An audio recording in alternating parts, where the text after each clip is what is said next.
Pakistan railway में corruption जा संगीन इंकिशाफ। रेलवे हैदराबाद जो DFO तारिक मुबैना तौर हर महीने लखें रुपयनि जी रिश्वत एवज़ रेलवे जा स्क्रैप जो सामान बिना टेंडर जे विकिरो करण लॻो।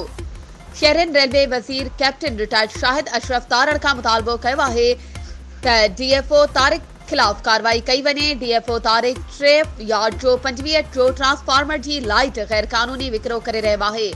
कुंडा कनेक्शन विकिरो करे ॾियण सबबि ट्रांसफार्मर सड़ी वियो आहे, जंहिं सबबि रेलवे कॉलोनी में रहंदड़ सख़्त परेशान आहिनि। रेलवे कॉलोनी वासियुनि रेलवे जे वज़ीर खां मुतालबो कयो आहे त संदसि खिलाफ कार्रवाई करे रेलवे खे नुक़सान खां बचायो वञे। वधीक ख़बरूं ऐं अपडेट्स जे लाइ असांजे चैनल खे सब्सक्राइब कयो ऐं हा, बेल आइकन खे प्रेस करणु न विसारिजो त जीअं असांजी हर नई अचण वारी वीडियो तव्हां ताईं पहुची सघे।